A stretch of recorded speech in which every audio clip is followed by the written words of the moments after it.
Welcome students to AIB Education at Study with Anas sir. Today I will be start in class 12 physical education chapter number 9 मनोविज्ञान और खेल यानी sports and psychology. सो काफ़ी interesting काफ़ी बढ़िया chapter है। सो आज की क्लास के अंदर हम इस चैप्टर को स्टार्ट करने वाले हैं। कई सारे इंपॉर्टेंट टॉपिक्स को पॉइंट्स को कवर करेंगे। सो स्टार्ट करते हैं अपनी क्लास को और समझते हैं इस चैप्टर को काफ़ी easiest brief and short explanation के साथ।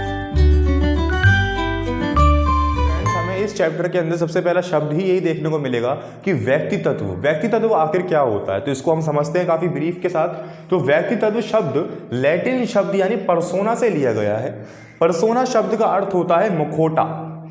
ठीक है, अब ये इसका मतलब क्या हुआ? मुखौटे का मतलब ये है कि व्यक्ति तत्व वह मुखौटा है जिसको लगाकर व्यक्ति अपने वातावरण के संपर्क में आता है। इस मुखौटे के अंदर क्या क्या चीजें आती हैं? उसके शारीरिक गुण, मानसिक गुण, सामाजिक गुण, भावनात्मक गुण, रुचियां, व्यवहार, योग्यताएं आदि सभी विशेषताएं शामिल हैं। जो भी उसके अंदर जो उसकी पर्सनैलिटी को क्रिएट करती है, उसके चलने का तरीका, उसकी भावनाएं, उसके इमोशन, उसका कार्य, उसकी रुचियां, उसका व्यवहार, वो सभी व्यक्ति तत्व का मुखौटा है। अभी आप कभी जनरली देखें तो जिस तरीके से हमारा वे घर में बात करने का होता है वही वे हमारा बाहर बात करने का नहीं होता। दोनों जगह चेंज हो जाता है। जिस तरीके से घर में उठने बैठने का हमारा तरीका होता है वही बाहर नहीं होता। तो इसी तरीके से बाहर जब हम अपना व्यवहार दिखाते हैं वो एक तरीके का मुखौटा है।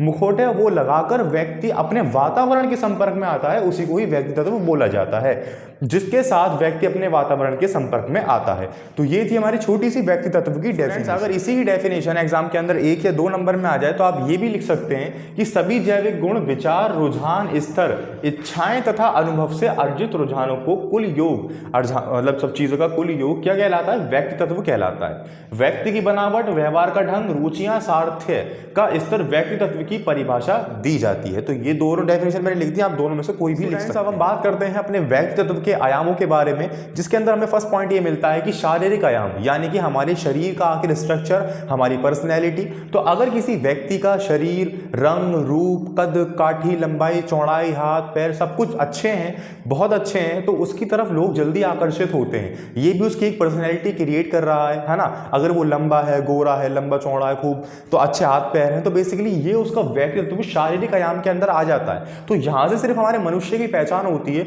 और इन शारीरिक आयाम के द्वारा ही उस व्यक्ति के पास लोग जल्दी आकर्षित होते हैं। ये आपको समझ में आया? मगर व्यक्ति की असली पहचान जो होती है वो बौद्धिक आयामों से होती है, यानी कि एक ऐसा व्यक्ति जिसकी मानसिक स्थिति काफी बेटर हो, तो ऐसे व्यक्ति क्षमता से है। किसी भी व्यक्ति की असली पहचान उसकी बौद्धिक स्थिति से ही होती है।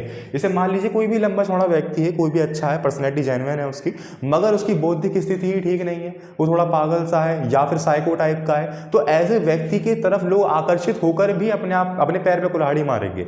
मगर बौद्धिक आयाम का मतलब यह है कि भले ही वो खूबसूरत नहीं है, भले ही उसका लंबाई चौड़ाई नहीं है, मगर बौद्धिक आयाम से बिल्कुल स्वस्थ है, तो ऐसे व्यक्ति की असली पहचान को ही बढ़िया माना जाएगा। ऐसे व्यक्ति ही समाज के अंदर योगदान दे सकते हैं, ऐसे व्यक्ति समाज के अंदर कल्याणकारी काम कर सकते हैं। जबकि शारीरिक आयाम, सिर्फ शारीरिक आयाम होना ही सब कुछ नहीं होता, क्योंकि शारीरिक आयाम है आपके पास, बौद्धिक आयाम है ही नहीं, तो आप समाज के किसी भी काम के अंदर योगदान नहीं कर सकते, कल्याणकारी कामों के अंदर भाग नहीं ले सकते। तो और भी कई सारी चीजें हैं जिनसे आप पीछे हट जाएंगे अगर आपके पास बौद्धिक आयाम ही नहीं होगा। जबकि अगर आपके पास बौद्धिक आयाम है और कहीं आपको शारीरिक आयाम है भी नहीं कहीं तक, तो आप कहीं हो सकता है समाज में आगे भी निकल जाए, क्योंकि जो सबसे बेहतरीन चीज होती है, सबसे इंपॉर्टेंट चीज होती है, वो आपके अंदर वाली क्षमता। अब हम मूव करते हैं अपने बाकी के बचे हुए 2 आयामों की तरफ। तो फर्स्ट आता है हमारे पास सामाजिक आयाम और सेकंड वन इज भावनात्मक आयाम। तो सामाजिक आयाम तो काफी ज्यादा इजी है कि मनुष्य एक सामाजिक प्राणी है और वो बिना समाज के उसका जीवन ही संभव नहीं है, तो वो सामाजिक आयाम है हमारा।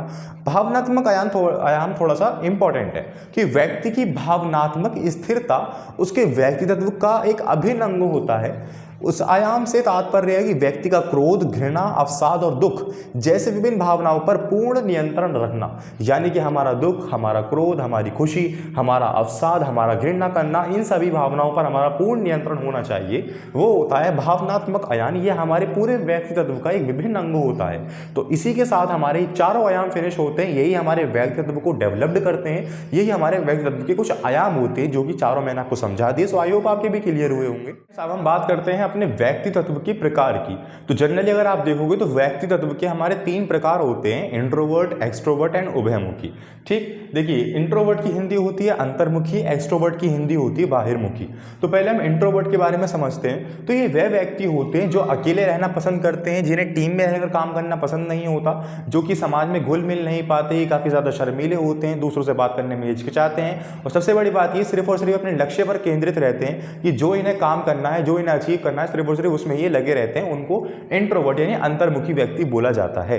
इसी तरीके से अब इसका उल्टा यानी एक्सट्रोवर्ट आ जाइए। एक्सट्रोवर्ट टाइप के वो व्यक्ति होते हैं जो कि सामाजिक विचारधारा वाले होते हैं, सामूहिक विचार होते हैं इनके, टीमों के द्वारा काम करना इन्हें पसंद होता है, किसी भी तरीके की शर्म नहीं होती इनमें, यानी औरों से बात कर लेते हैं बिना शर्म के, और इनकी समझ लीजिए इनकी सामूहिक विचारधारा है, समाज में बहुत जल्दी घुल मिल जाते हैं। ऐसे लोगों को बाहिर्मुखी व्यक्तित्व वाला व्यक्ति बोला जाता है। अब जिसके अंदर इन दोनों के गुण होते हैं उसे बोलते हैं उभयमुखी।